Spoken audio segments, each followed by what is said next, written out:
Hello दोस्तों, हमारे channel कहानी के भंडार में आपका स्वागत है। तो दोस्तों, आज की इस वीडियो में मैं आपको एक मजेदार कहानी सुनाने जा रहा हूँ।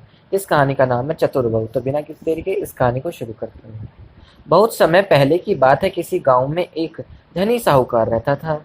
उसके 4 बेटे थे। चारों का विवाह हो चुका था।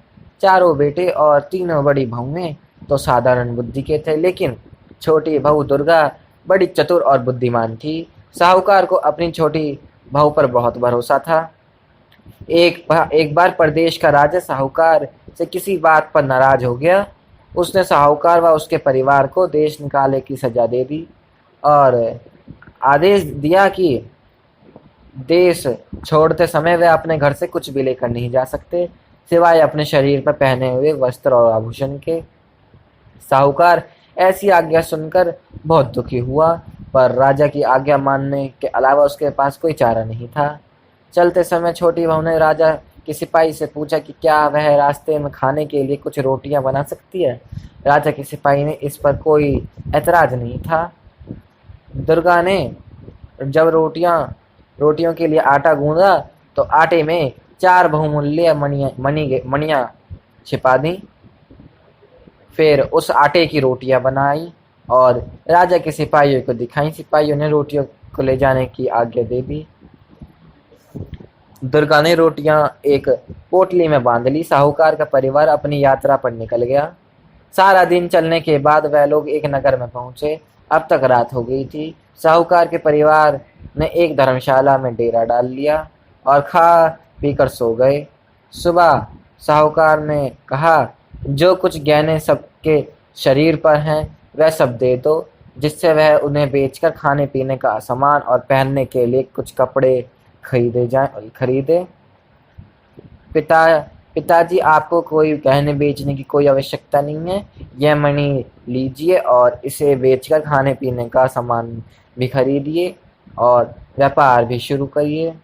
दुर्गा ने एक मणि साहूकार को देते हुए कहा। साहूकार ने मणि ले ली और बाजार की तरफ चल दिया। यह बहुत बहुमूल्य मणि थी। इसका मूल्य तो कोई बड़ा जोहारी जौहरी ही दे सकता है, उसने सोचा। वह मणि लेकर सबसे बड़े जौहरी की दुकान पर पहुंचा और उसने मणि दिखाई। मणि देखते ही जौहरी की आंखों में चमक आ गई। यह मणि किसी तरह इससे हासिल करना होगा, उसने सोचा। वह जौहरी असल में एक चोर था।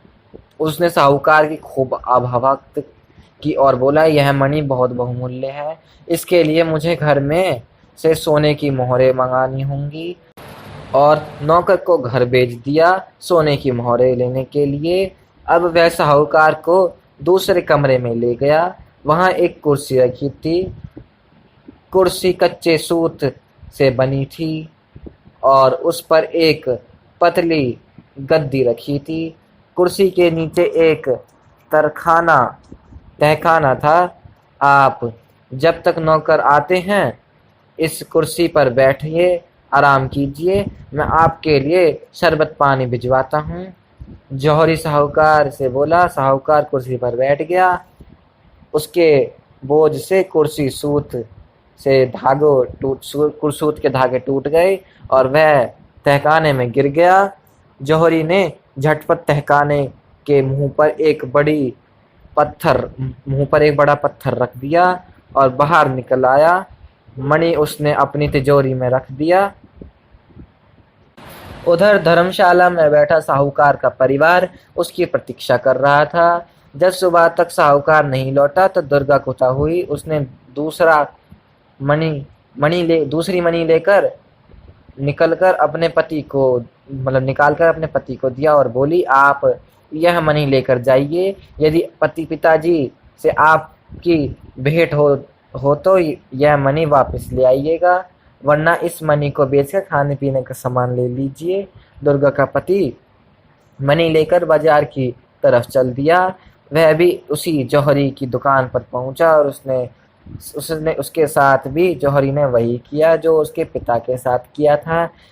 अब बाप बेटे दोनों तहखाने में कैद हो गए। जब दुर्गा का पति भी सुबह तक वापस नहीं लौटा तो दुर्गा को बहुत चिंता हुई। अब मुझे खुद ही पता लगाना होगा कि इस नगर में मेरे ससुर और पति कहाँ हो गए। उसने अपने शरीर पर पहने हुए आभूषण लिए और बाजार की ओर चल दी।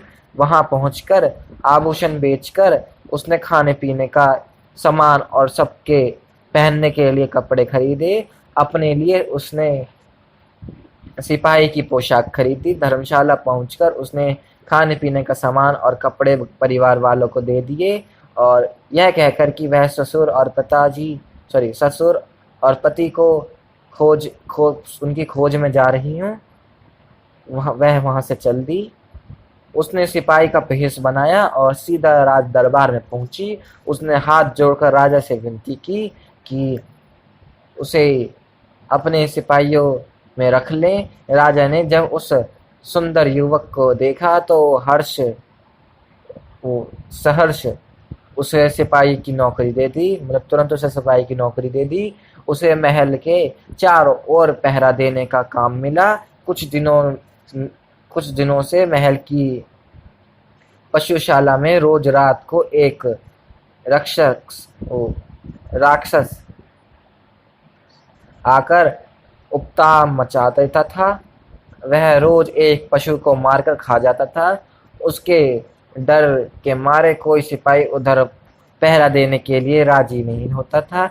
दुर्गा ने राजा से पशुशाले में पहरा देने की आज्ञा मांगी। पहले तो राजा ने इतनी कम उम्र के नौजवान को मौत के मुंह में डालने से मना कर दिया, लेकिन दुर्गा के बहुत कहने पर आज्ञा दे दी। जंगल के रास्ते पर एक बहुत बड़ा और घना पेड़ था।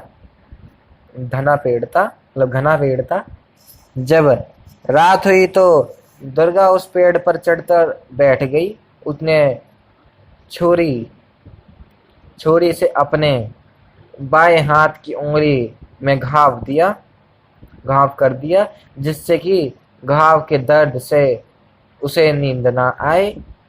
फिर पेड़ पर बैठकर पहरा देने लगी। आधी रात के बाद उसे जंगल की तरफ से आवाज सुनाई दी। उसने देखा कि जंगल से निकलकर एक बड़ा सा भैंसा सींग उठाए महल की चार दीवारी की तरफ दौड़ता चला आ रहा था। वह समझ गई कि यही राक्षस है। जैसे ही वह भैंसा पेड़ के नीचे आया, दुर्गा ने दोनों हाथ में तलवार लेकर उसके ऊपर कूद गई और तलवार से उसकी गर्दन काट गिराई। मरते ही राक्षस अपने असली रूप में आ गया। दूसरे दिन जब राजा को यह समाचार मिला कि वह दुर्गा से बहुत प्रसन्न हुआ। तुमने राक्षस को बड़ी आसानी से मार दिया, जो चाहे इनाम मांग लो। वह बोली, महाराज, यदि आप प्रसन्न हैं तो मुझे नगर की रक्षा का भार दे दें और मुझे यह स्वतंत्रता दें कि जब चोर को ढूंढ लूं तो उसे जो चाहे दंड दूं। राजा को इस नौजवान की बहादुरी और समझदारी पर पूरा भरोसा था। उन्होंने दुर्गा को नगर का कोतवाल बना दिया। अब दुर्गा अपने पति और ससुर की खोज में निकली। मेरे ससुर बहुत योग्य व्यापारी थे। वह उस बहुमूल्य मणि को लेकर जरूर शहर के सबसे बड़े जौहरी के पास गए होंगे। उसने सोचा, मैं भी सबसे पहले वहीं जाती हूँ। मुझे पूरा विश्वास है कि जौहरी को जरूर मेरे पति व ससुर के बारे में पता होगा। दुर्गा जौहरी की दुकान पर पहुंची। जौहरी ने नगर कोतवाल को अपनी दुकान पर देखा तो झटपट उसकी खातिरदारी में लग गया। आप हमारी दुकान पर पधारे, आओ भाग्य, मैं आपकी क्या सेवा करूं? उसने हाथ जोड़कर पूछा। हमारी राजकुमारी का शीघ्र विवाह होने वाला है और महाराज अपनी बेटी के लिए एक बहुत सुंदर मणि ढूंढ रहे हैं। आप मुझे बढ़िया से बढ़िया मणि दिखाएंगे? दुर्गा ने कोतवाल के भेष में थी बोली। जौहरी ने उसे अनेक मणियां दिखाई पर दुर्गा को कुछ पसंद नहीं आया। यह सब आप क्या दिखा रहे हैं? कोई ऐसी बहुमूल्य मणि दिखाइए जो राजकुमारी के पद के अनुरूप हो। दुर्गा ने ये कहा था। जब जौहरी ने तिजोरी खोली और उसने अंदर से वही मणि निकाली जो उसने साहूकार से धोखे से हासिल किया था, उस मणि को देखते ही दुर्गा पहचान गई, यही वही मणि, यह वही मणि है उसने जो अपने ससुर को देकर भेजी थी। सिपाहियों पकड़ लो इसे, यह कोई जौहरी नहीं बल्कि एक बड़ा चोर है। दुर्गा ने आज्ञा दी, जल्दी बताओ जिस साहूकार से तुमने यह मणि छीनी है उसे कहाँ रखा है? मैं किसी साहूकार को नहीं जानता और यह मणि मेरी है। जौहरी ने कहा, ठीक है, अगर तुम सच नहीं बोलते हो तो तुम्हारा सिर अभी धड़ से अलग करता हूँ। मुझे महाराज ने पूरी छूट दे रखी है, अपराधी को जो चाहे वो दंड दो। इतना कहकर दुर्गा ने तलवार निकाल ली। अब जौहरी घबराया, लगता है कोतवाल को सब पता है। उसने सोचा, वह दुकान के बाहर भागने लगा। सिपाहियों ने उसे पकड़ लिया और रस्सी से बांध दिया। दुर्गा दुकान की तलाशी लेने लगी। दूसरे कमरे में उसे बड़ा सा पत्थर दिखाई दिया। उसने सिपाहियों से पत्थर हटाने के लिए कहा। पत्थर हटाया गया। तहखाने में साहूकार व उसके बेटा अधमरी हालत में पड़े थे। दुर्गा सबको लेकर दरबार में पहुंची और राजा को सब कुछ बताया। मेरे नगर का सबसे बड़ा जौहरी चोर है। राजा के क्रोध का ठिकाना नहीं था। उसने फौरन उसे कारागार में डलवा दिया। राजा अपने इस युवक कोतवाल की वीरता और बुद्धिमानता से बहुत प्रसन्न हुआ। इस वीर युवक को तो मेरा दामाद होना चाहिए। उसने अपनी पुत्री के विवाह का प्रस्ताव दुर्गा के सामने रखा। महाराज, मैं ऐसा नहीं कर सकता, मुझे क्षमा करें। उसके बाद दुर्गा ने अपने सिपाही का भेष उतारा और अपनी असली रूप में आ गई।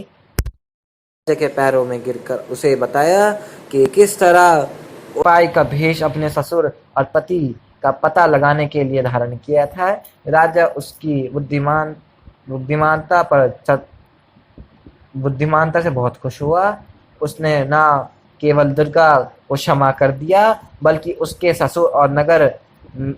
ससुर को नगर में व्यापार करने की स्वतंत्रता भी दे दी। तो दोस्तों, अगर आपको हमारी ये छोटी सी कहानी अच्छी लगी हो तो प्लीज़ हमारे चैनल को लाइक करें, सब्सक्राइब करें और शेयर करें।